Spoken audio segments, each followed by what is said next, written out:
His saga has been portrayed in documentary films The Sperminator, and most recently, The Baby Daddy. Ari, thank you so much for being here. Welcome.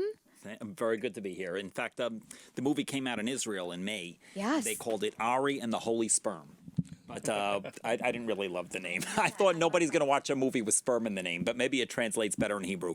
But I think whenever they sell it here to whatever streamer, yes. they switched it to The Baby Daddy. You know, I do have a trailer for it, which has some subtitles in... Hebrew. I don't know why I couldn't think of that word. I'm sorry. Well, because you're German. Too early. But let's take a look at the trailer. It looks fascinating. I definitely want to watch. Well, I'm in already.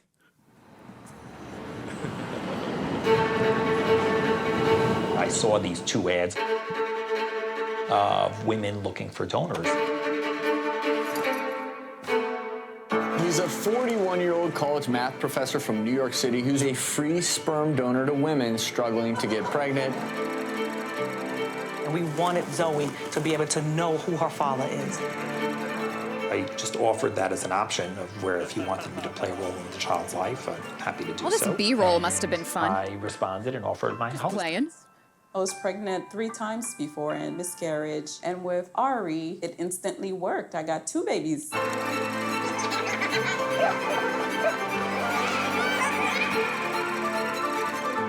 Do you get bullied in school? The only thing people can use to roast me at the lunch table is you. None of the family are happy with what you do. We thought we were just getting a donor, somebody who's going to help us create our child. We never imagined that there would be almost 100 siblings.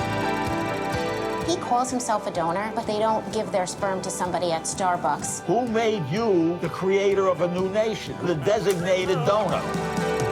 Why create all these lives if they're just going to go through psychological trauma? Oh! You happy? You healthy?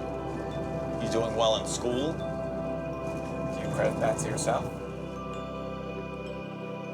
That's the New York Aquarium. Oh, wow. Coney Island. Okay, so as we learn a little bit from the trailer, you're not a typical sperm donor. You do have lots of interactions with your spawn. Is it weird to say spawn? A little bit, but go with it. I called them my children. Your children. Sure. What kind of a mother are you? So tell me a little bit about that, about your desire to sort of have relationships with the children you create. Well, there's 123 children currently. Wow. And I think my relationship varies. So some kids I see all the time, and there's some kids that I've never met. This week I have my son visiting from Atlanta, Georgia. Okay. He didn't want to know which one.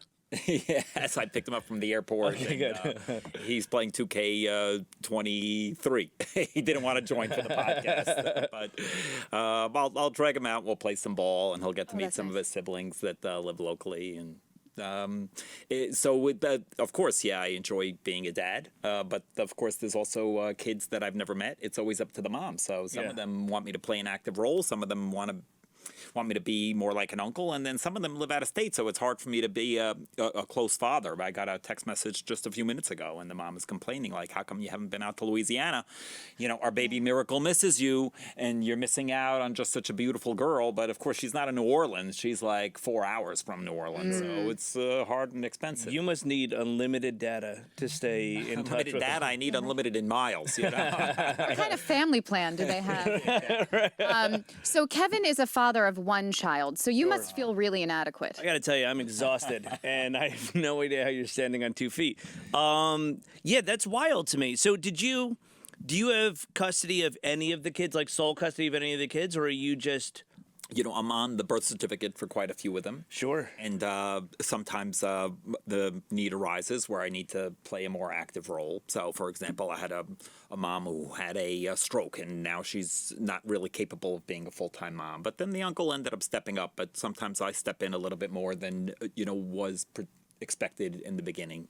I had a child that was taken away by Child Protective Services, and at that point, I needed to come in and assert my custodial rights so that the child doesn't get placed in a foster care. So you have situations like that, but that's really the exception. The vast majority of the moms are doing all the heavy lifting. Well, that's just a numbers game at that point. You know what I mean? You're gonna experience one of everything when you've got 123. I would assume. I'm sure of it. I'm sure I'll have kids that spend time in incarceration, and others that'll be police officers. Yeah, There'll be some that are going to be sick, and some of them will be doctors. I think that's just it's the way the odds work. of it. Yeah. Well, yeah, you're a mathematician, right? Exactly. So you know a lot, I'm sure. You about should be with those numbers. I mean, Jesus. Yes. So tell us a little bit about the process of how this works. A woman wants a child. Does she reach out to you? How do you find these women? And then what are the next steps? Well, first I would ask you, was this for you? Just in general. Okay, yeah. I would say, Assume when it's is for your- her, though. Assume when it's for her. Let's reenact this live on air. When is your next cycle due to start? That's what we have to find We out. get right into it.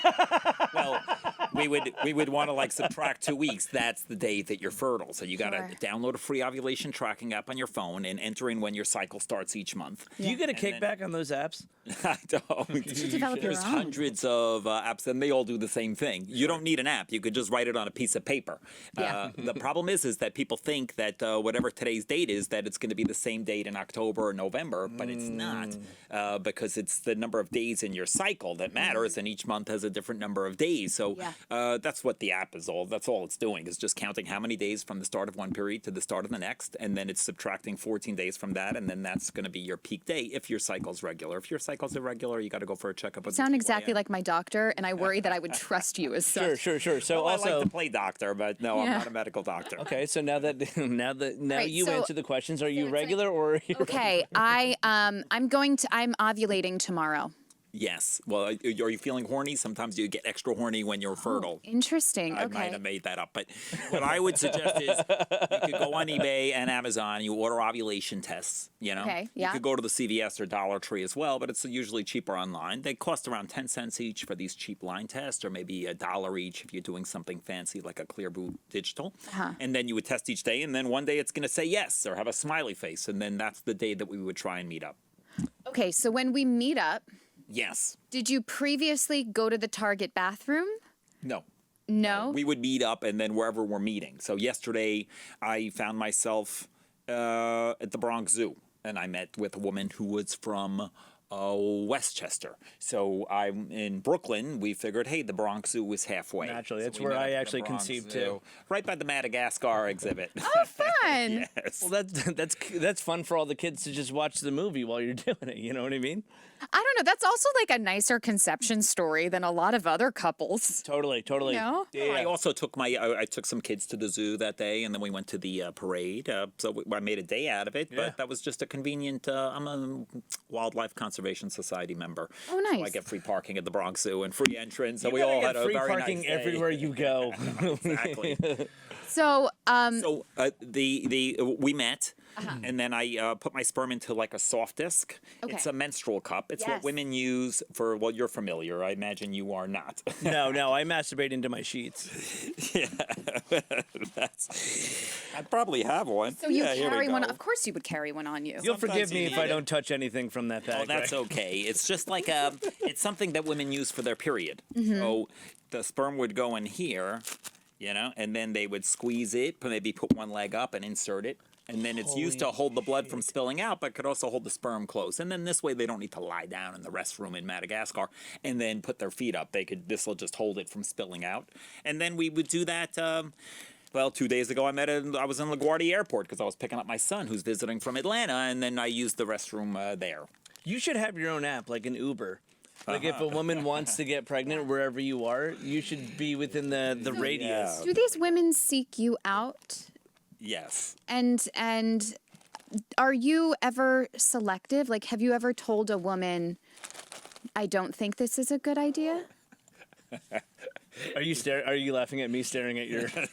I've never seen you're like a sperm Batman. I know you got a Superman logo. Yeah, but like I've never seen have my a cum headphones utility belt. in case I need to hear the. I like to have the audio when I'm listening to the porn. Sure. It helps me make a better sample. Yeah. That's where you lost me. Is What? I silently jerk off, and I find that's the best. Well, You don't want to hear the listening porn music, but sometimes you want to hear some Listen audio. to music in the car.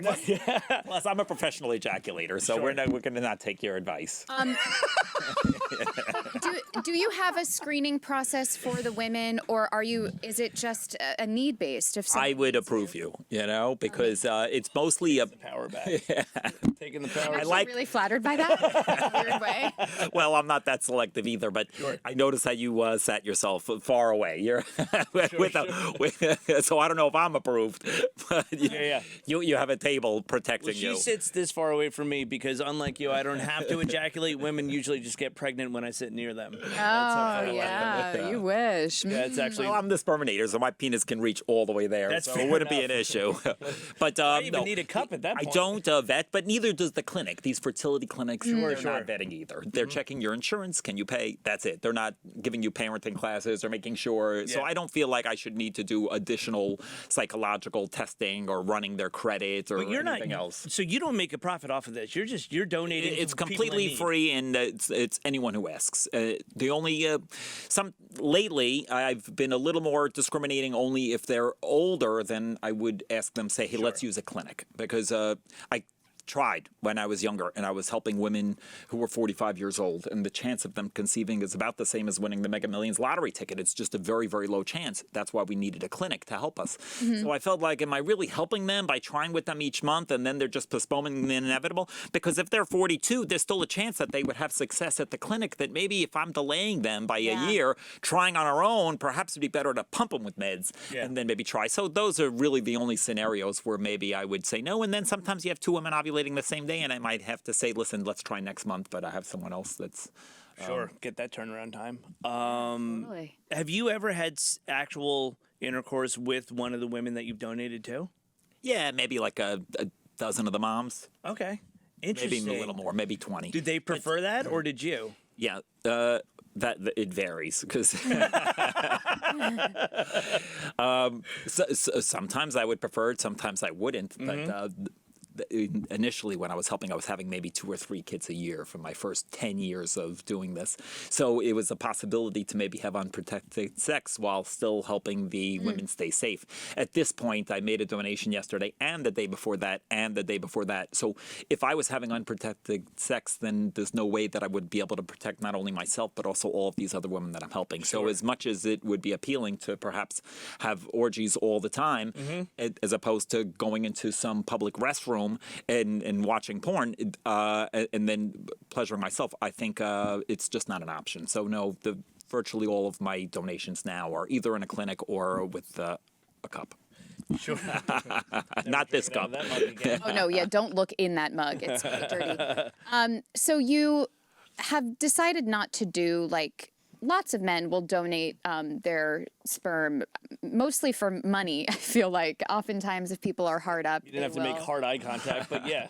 I like when she said hard up. Bill, Did you just make a donation? Bill often donates his blood just to get some cash, which, I think in a way is kind of similar. But is there a reason why you specifically didn't want to do like a clinic route, like by just donating, monthly or whatever to a certain company? Or yeah, well, the issue with those donations, and I'm certainly not criticizing it, there's different strokes for different folks, and I think for some families it brought them a lot of joy and happiness, but I think generally when you do it that way, there's no way for you to know who the child is, and then the child never gets to know who the father is, and then the mother never gets to know who the father of their child's going to be. And I think if you speak to donor-conceived children, I don't think that's really going to exist going forward. I think people have major issues with that.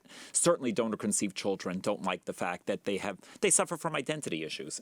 Imagine if you were making the most important decisions of your life and you don't even get to meet the person. This is who's going to be the father of your child, and then you have to look at a piece of paper and, well, he doesn't have STDs, but you don't really get to, you already know more about me just from this little conversation than you're going to get to know who the father of your child's going to be. So I think those are the main issues that with the traditional way. You know, what's funny is that's like, why don't you just go the normal way? But there's nothing normal about that. What we're doing is going to be much more normal. You get to know me, I get to know you. The child has the option to know the father. And even if you go with the clinic route and you want to know who the child is going to be, the only option there is after 18 that you'll have the possibility of knowing who the child is. And at that point, it's all the formative years are gone. And I think the child loses out, the mother loses out.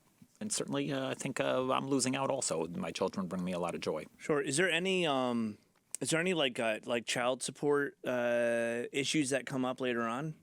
Well, that's the challenge, because there's not an avenue where you could do this and then not be on the hook for child support. Sure. So the vast majority of the women were honest, but some of the women went back on their word and sued me for child support. So, and what happened with that? Did you lose any? Did you win? There's no winning or losing. There's no debate. You pay. It's it. You're the father. You pay. That's just the way it is. It doesn't matter if I say, well, you know, I was a donor, you know, or that wasn't the agreement. There is no agreement that you could sign. So even if I had a contract, an ironclad contract, they don't care. In the end, they do what's in the best interest of the child. Sure. And I think that also needs to change, because I think a lot of guys would be more open to helping, maybe because they don't want to choose a complete stranger. Why not choose a family member or a friend? To help. And I think a lot of people might be apprehensive because they know that they might be on the hook, because in the end you're trusting them. The difference is that once you have 123 children and a couple of women sue you, there's very little that they can still take, because the first mother that sues gets the most, the second mother gets the second most, the third mother will get the third most, but eventually it's a law of diminishing returns. So I think the women that are choosing me now would have very little incentive to continue to sue me for child support, because there really wouldn't be a big check. New York is a minimum pay state, so I would have to pay something, but it would be like $100 a month or something like that. I mean, what do you do for a living, if you don't mind? I'm a college professor. I teach mathematics and computer science. I got class just Tuesdays and Thursdays for 3 hours. Nice. That would be like my perfect college schedule. Totally.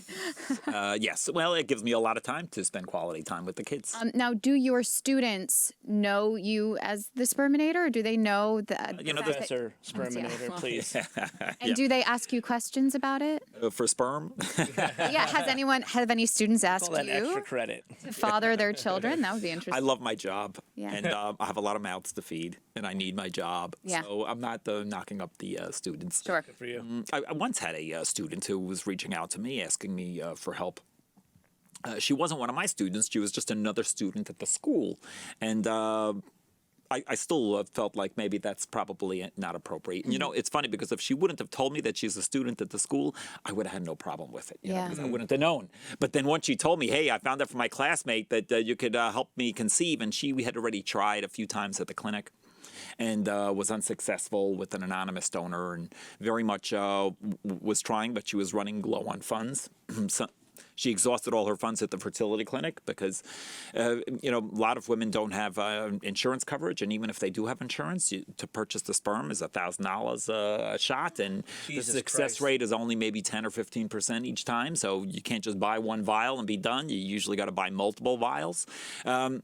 So I told her, listen, I like my job. I need my job. I got too many mouths to feed. I can't help you. But she had a very sad story, because her sister was murdered, and she was raising her sister's children, and now she just wanted children of her own. Like, I really would have loved to have helped her. But in the end, that didn't change my mind. What did change my mind is when she sent me her diploma that she graduated. I said, okay, fine. You're graduated and you were my student. Let's do this. And we have a beautiful child. Wow. Oh, nice. So is there a percentage that it doesn't work with? Do you keep going until... let's call them clients. Let's call them clients, right? So I call them baby mamas. Sure. Yeah. I was trying to go professional, but let's do it that way. Let's say, all right, yeah, you got a baby mama, right? Or a potential baby mama. And the first cup doesn't work. Do you keep going until, do you like guarantee success? It's a money-back guarantee, so they get a full refund. But, of course, I'm not charging anything. No, there's no guarantee. But, of course, we'll keep on trying till it works. Got it. You know, they could keep on trying in the clinic, but then it's like $1,000 or $2,000. It adds a lot of stress. Sometimes it's $5,000. It really depends if you're doing IVF or IUI or what procedure you need. But, no, of course, I'll keep on trying. And I think it takes a lot of the stress out of it, because if it works the first month or it works the fifth month, if you're not paying anything each time, then it's okay. You know, 100%. And you try and, you know, temper their expectations and say, listen, don't worry about it. you're going to have a baby in 2023. You know, whether the baby is born in the beginning of the year or at the end of the year, it doesn't matter. But eventually you will get pregnant as long as you keep on trying. And the chances are generally pretty low each month. But when you keep on trying and adding up those percentages, then you increase your odds. And after 6 months or a year, if it doesn't work, then we could start looking into medication or going a clinic route. Have you ever tested your sperm? Like, do you have like special sperm? Like, because you have such a high success rate, or so it seems. Maybe it is just a numbers game, but it's definitely a numbers game. I have a lot of recipients, so I think that obviously is skewing the results of why I have so many children. I have over a dozen women pregnant, and some of them conceived the first time, and some of them took many, many tries. You know, and neither are unusual. How do you feel about competing with Nick Cannon? I don't think it's a competition. I'm pretty sure I won this competition. He's a winner. He's not even in double digits. I'll have more children in the next 9 months than he will have in his lifetime. I love the anger. Nothing against him. But all the time I'm getting compared to him because people are like, why are you giving him a hard time? What about this guy? You know? Last year was my best year ever. I had a breakout year. I had over 30 children born on 4 continents just in 2021. So I think a lot of that was because I wasn't working. So I had a lot more free time to travel. Right. It's a job. Sure. It's not it's pleasure. It's not work. You know. Wow, As far as getting back to my semen analysis, if you use a clinic, very often they do a semen analysis. That's the technical term for it, and they check the count. They'll also check the motility, which is what percentage you're swimming, and then they'll check the morphology, which is the shape. And very often I'll need one because anytime they use a clinic, they'll typically do a semen analysis to make sure that because half the time a couple is having trouble conceiving, it's the guy's fault, and then half the time it's the woman's fault. So they always do that to rule out, making sure it's not the guy. Is my sperm special? No, I have a very high count, and I think for my age, I'm still doing quite well, but it's probably a lot of it hereditary. Sure. Yeah. Now, it's not super. Now, as a semen expert myself. He's waiting for his chyron to go up with it. There it is. Oh, well, that's different. Sperm and cum expert. I like that. I got a promotion. This morning I was a semen expert, and now I'm a sperm and cum expert. Now, as a sperm and cum expert, just like me, so sometimes I like to go back to videos that I've used before because you have such a high success rate. Is there a particular porn that you go to every time that you know this is going to get the job done, or do you like a variety? Oh, it's always going to be a variety, but generally I'll try and do it based on yesterday it was a couple from Peru, so I searced Hispanic Get the lesbians. fuck out of here. That is brilliant. Well, just to keep it like they cultural. Yeah, well, yesterday I went to the African American Day Parade, but I didn't feel like a gringo because I had my African American daughter with me, and, I felt like a local. Sure. So I'll generally, it was a Hispanic lesbian couple, so then that was the type of porn that I searched. I love that. That's so thoughtful. I used to, when I was trying to have a smart kid, I would have sex with glasses on just so I would bump her IQ up, and I got to say, I think it worked. Speaking of families, my main concern, I mean, there have been stories about like fertility doctors. I think there's one in particular who was inseminating these women with his own sperm and not telling them. And then all of these children finding out later that they're related. Immediately, I'm like, someone's going to date their brother. Right. Like, I immediately get concerned about Being that. from Jersey. Well, that too. But, you are in contact with a lot of your children, and I even read that there's a Facebook group for a lot of the baby mamas. So do you think that would ever be an issue with your offspring, or no? Well, that's an issue maybe for the traditional sperm route where they're unknown. No, here the children know who their father is, and even if they haven't met them yet, the mothers know who their father is. Sure. So I don't think it'll be an issue. That being said, even if I did donate anonymously, there's protocol. So you would be able to donate 25 children per 800,000 people that live in your city. That's the recommendation by the American Society of Reproductive Medicine. I didn't realize Well, I'm in a city of over 20 million people, roughly, in greater New York. So I could have over 600 children and still be under the protocols of minimizing that chance. But that being said, it's just not an issue because of the fact that they all know who I am. Do you think you're going to end... What numbers do you think you're going to end up as? Let's just say, all right, if you're LeBron, are you beating Kareem's record? Like, what do you think? What do you think is happening? Genghis Khan is the number one. You know, nobody has Genghis more. Khan is your MJ. No, he's not. You know, nobody really knows who number 2 is. You know? Yeah. Everyone heard of Genghis Khan, and Sure. he was the most prolific. Of course, there was no paternity test, so I don't know if any of those concubines were cheating on him. Like, there's really no way to prove. Yeah. But they do see that like 0.5% of the world has his DNA, the Mongolian DNA in them. It's not a competition. You know, in the end, it never matters how many children I have. My limit, I passed it a long time ago. Fair you enough. know, I used to think of Jacob, my forefather, you know, and like how he had 12 tribes. Like, wow, I could have 12 children. But like at a certain point, it's not about the number of children. I have this couple that I helped yesterday at the Bronx Zoo, for example, is 0 children. So they want their one. I'm not looking for my 124th. Right. That being said, I do have a limit, but it's not going to be the number of children I have because it's never about that. I think in the end, I turned 47 last month, and my age is going to preclude me from continuing to donate. I think, listen, physically, I'm able to have children for another 20 years, but is that really healthy? I don't think so. I think the age of the male, certainly the age of the female has increased risks of Down syndrome, let's say, but it's the same for a male, not for Down syndrome, but there's other risks. Some people maybe see a link between autism and the age of the male. It's not conclusive, but, you know, so those are the things that concern me, and I think I'm not going to be doing this when I'm 50. Interesting. And what So are get in you now. gonna do? You know, is it gonna feel like there's a void at Well, that? he's still gonna masturbate, Joanne. His end of the bargain's always Well, gonna I guess happen. then you just have your children who you spend time with, right? So you still get That'll keep me busy. Yeah. I'm not, You're gonna retire like a normal dad. yeah, I'll invite you both to the retirement party. You might be my father, to be honest. And that won't preclude me from being a father, maybe in the more traditional sense. I could then maybe pursue a relationship because it's not really an option. No one wants to date somebody who has a dozen women pregnant. So Sure.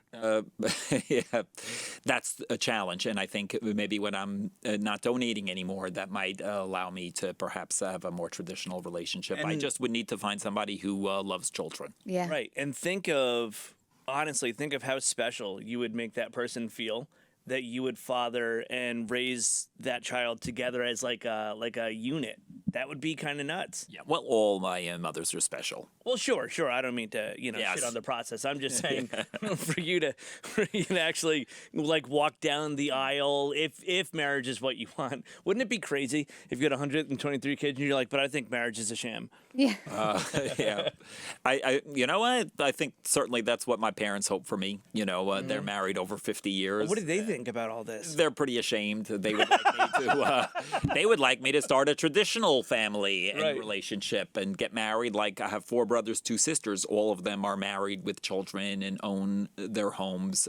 I can't say any of those things. Yeah. Yeah. Do they ever bust your? Although I have been married a whole bunch of times. Sometimes I marry some of the moms for religious reasons, legal reasons, family reasons. Yeah, I got married 2 weeks ago.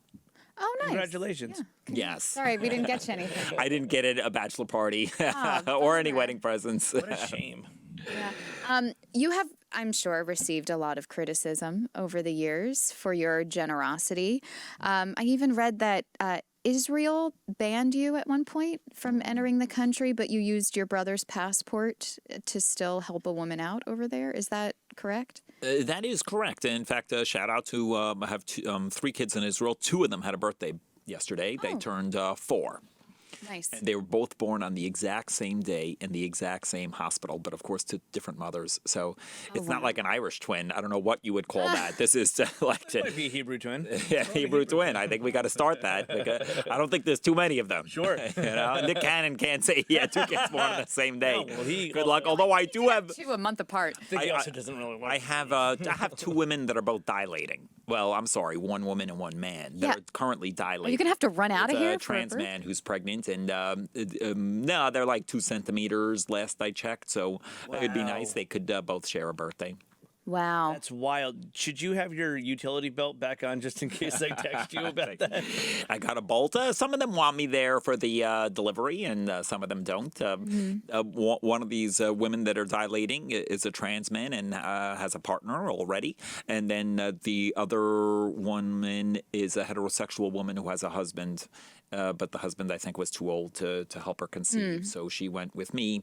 So I think both of them will have their spouses in the room with them for the delivery. But if I'm invited, I'll certainly come to the hospital. Was this a choice or like a conscious choice that you wanted to be a father to a lot of children? Or is it something where you helped someone out and then you help someone else out and it just kind of snowballs from there? Yeah, it wasn't my master plan to say, let me have 123 children and a dozen women pregnant. And, no, I'm making it up as I go along. It's funny because I had a woman text me today that she would like 3 children. That's how many she wants. And, but nobody can decide. Did you tell her to take a number like an old deli?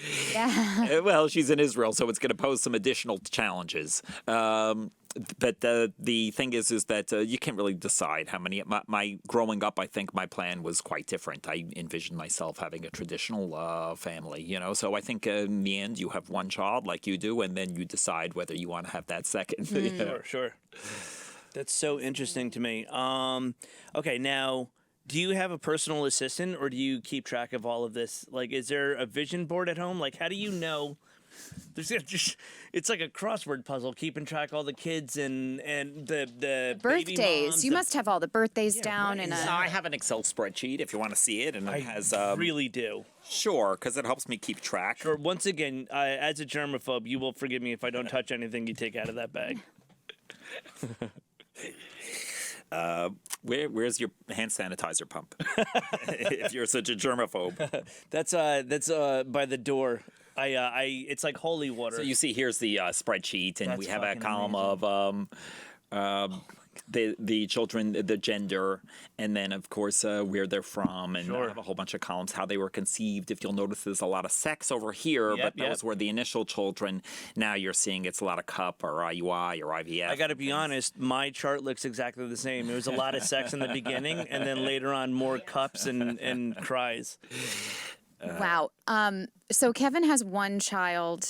Do you want? Don't make me sound like a. Well, I'm just wondering if Kevin aspires to be in the league. That's what it sounds like. It's the quality of children that you have, not the quantity. Sure. You have a quality mine's amazing. child. I love being a dad. And I wouldn't tell you how many children to have, but what I would say is maybe have one of each gender, because that's very, very nice. For sure. But I do feel like a lot of my friends, though, who are having kids now, they're sort of at like a one and done. I think that's a new thing, especially amongst millennials. Right.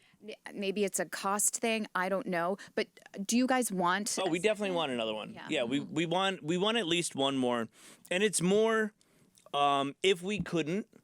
And your number was blocked. If we couldn't, I would be okay with one, and we'd even consider adopting if that were the case. But I think more importantly, it's for her quality of life. So like later on, usually when the cycle comes around and the child takes care of the parent, we don't want to put everything on her.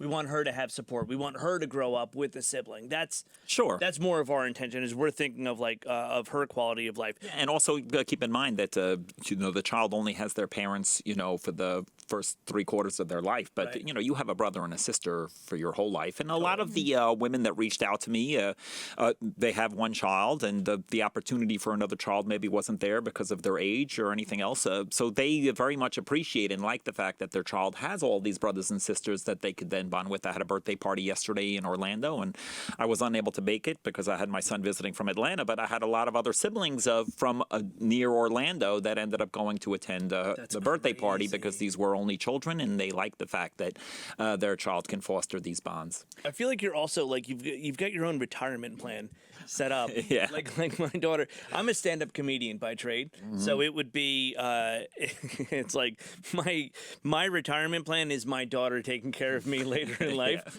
Yours is like, dude, you're Well, like at least you have a daughter, because Sure. I look at what my 4 brothers do to my parents, and we're basically worthless. It's the girls that are calling every single day, and doing a much better job. So you would be like Bobby Bonilla Day. You're deferring your financials. Well, my child support obligations really preclude me from, saving up too much for retirement. I think my ultimate goal is not to be a burden to my children. At least they'll be able to share the burden over 100 different ways. So that certainly would make it easier.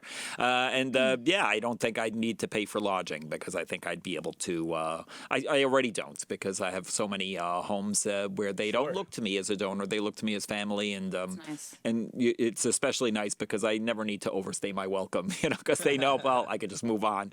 My folks are snowbirds, so they go down to Florida for the winter, and sometimes I'll drive their car down for them, and I don't need to pay for a hotel, no matter which state I'm in. I always have homes that will welcome me. And Similarly, I competed at Miss USA, so I know one girl in every state. Oh, there you go. Whom I don't talk to, they'd be like, "Why are you calling me?"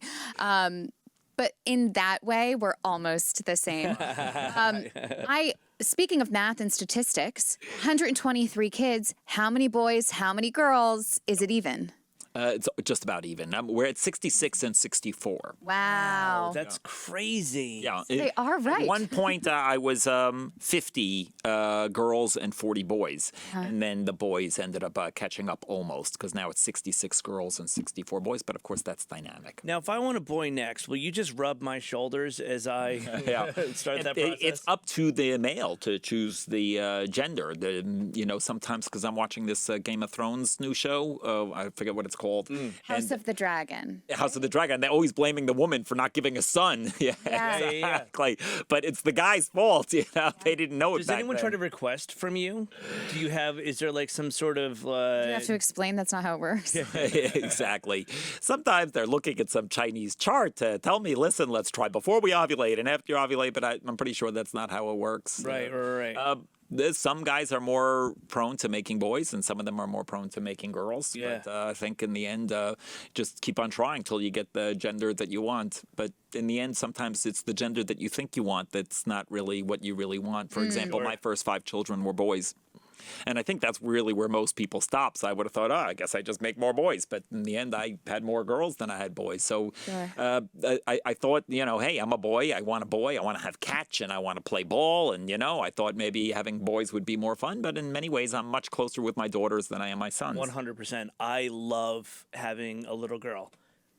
And I always was that the case before you had your little girl? Because no, you I thought I was going to have that you wanted a boy. I thought I was going to have a boy. Exactly, but in the end, they're daddy's girl. Right. And my sons are maybe mama's boys. Yeah. That's so interesting to me. I can't get over the fact that you watch the type of kid that you're going to have. You watch like that type of porn. I think it's so brilliant. I really do. I think. I'm not watching kiddie porn. No. Sure. It's based on the mother. You were talking about the kid. Right. What the parents look like. Legal consenting adults. Well, I like variety, and it is a lot of variety. Sure. And I'm certainly, like half the couples are lesbians, but half of them are just single women by choice. Well, I don't know if it was by choice, but single mothers by choice, certainly. I think sometimes if they're approaching 40 and they didn't meet Mr. Right, then they realize that their clock is ticking. So then they rather just be a mom than have just miss the boat. Yeah. Well, and I think that's what's really special. Pretty much in all of these scenarios, it's women who really want a kid. Like, this child is wanted and will be taken care of for the most part, which I think is really nice. I think I don't think you even realize how much they want this child, because sometimes they would struggle for so many years. Right. And I have probably a dozen women that had to take over 100 needles. Okay, each. Okay, and they had to inject themselves with these needles so that they could have a baby. And they went through tremendous expense and hardship. And, just before their baby was even born. So you already know how much these children are going to be loved. Yeah. Is there a percentage that don't end up being fully healthy? I know by numbers there's got to be a percentage of that. But is there like I don't know, like a protocol in place of that? Or, I mean, nowadays with the testing, it's like you kind of know what you're getting into before the child is born. Have you ever found that one of your baby mothers found out there would be some issues and then went ahead with it, and that person's life is different than they'd pictured? Absolutely. You name it. I've had it all. Yeah, so yeah, I had yeah. like a woman in their 40s who reached out to me for help, and she ended up getting pregnant the first time, but then the child, they saw that the child had elevated levels and a high likelihood of Down syndrome, and they wanted to do more tests, but the mothers refused. They said, no, we're going to carry the Down syndrome child. So I have one child who's Down syndrome. Got it. Which, the statistics are not good for autistic children. It's like 1 in 22 boys are autistic. So I have 64 boys. So I'm probably on track. Of course, many of them are under 2, so it's a little hard to diagnose, but I'm pretty sure that. And then I had 2 children that died. One was born in Africa, and I think just the medicine was poor because she needed a regular standard procedure, but it ended up getting infected. Brutal. Had a mom who had preeclampsia, and then the baby was born at 25 weeks, and the baby died at 5 weeks old. So you have that, but that's just the nature of it. So we went again, tried another, and had again another child who's It healthy. is a really interesting look at the statistics, where it's like, oh, but it is what they say. When you have over 100 children, you can see that it is the nature over the nurture part, So I guess that does kind of. You are the sampling. comfort. You're like the sampling of child statistics. Like you've got the numbers to throw it out there and be like, these are, not that it's going to be for everyone, but these are an example of the type of statistics and numbers broken I think down. in some ways that's an advantage that they can have as being a known donor, because when you go to the clinic, let's say there's probably donors that have 100 children, but nobody knows who that donor is. So if there's an issue, for example, God forbid, if I see that, wait a minute, 6 of my children developed a heart condition, right? And then I can now notify all of the other moms and say, listen, they had this heart condition. Everyone should make sure to monitor for that and check for that. But if it's an anonymous donor, there's no way to contact the siblings. There's no way to contact the donor to let the donor know. If I have something that develops in me, I'm able to then notify all the other moms that say, hey, please look out for this. I might have a prostate problem in the future or whatever it is. Whereas that's not really an avenue that it seems so elementary, but it's just not a possibility when you do it the traditional route. Yeah. You should be wearing a lab coat 24/7. Actually, that's a good look. I like that. Ray, thank you so much. I'm wearing the Sperminator shirt. Yeah. That's my uniform. Before we finish, anything else you want to plug or promote? Big Daddy, definitely check that out. Check Baby out Daddy. Sperminator. The baby. What did I say? Big Daddy? Big Daddy. No, that's your own Is that nickname. the Adam Sandler movie? I don't know. I went bowling with my son, and I said, "Oh, put Big Papa or Big Daddy as my name on the bowling," and he put it like he didn't want to do that.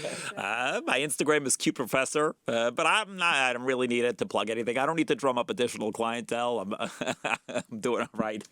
Fair enough. Well, it was really nice to meet you, and you seem like a great guy, I gotta say. And I think you're convincing Kevin to have a few more kids. Yeah. Well, you heard my advice. I think it doesn't really matter how many, but definitely try at least for one of each gender, so you get to experience both. Sure. I'm gonna be watching your documentary. How old is your girlfriend, wife, or spouse? My wife is 35. 35. So now is a good time, because 35 is when it starts to deteriorate. You're not going to have to pump her with a bunch of needles. No. I'm 34 in a week. 34, you're good, but I would really start to get serious if that's an option for you. I think if there's one message, it's don't wait, because the longer you wait, the harder it gets, the more risks that there are.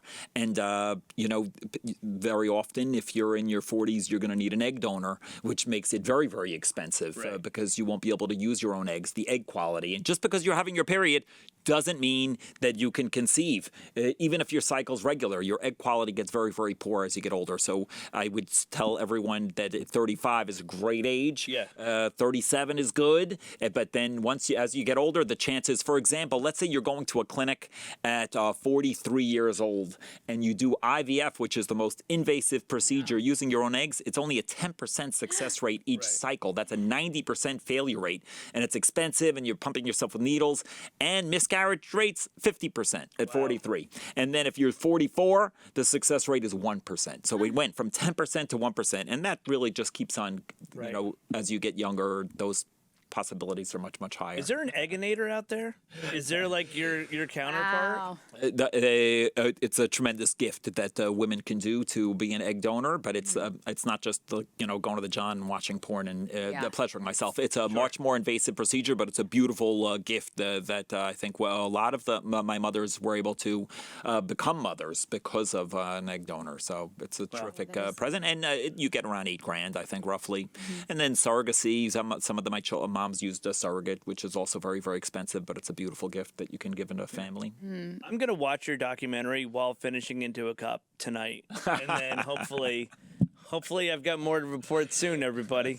All right, well, on that note, let's go to the final word, and we'll give it to Kevin.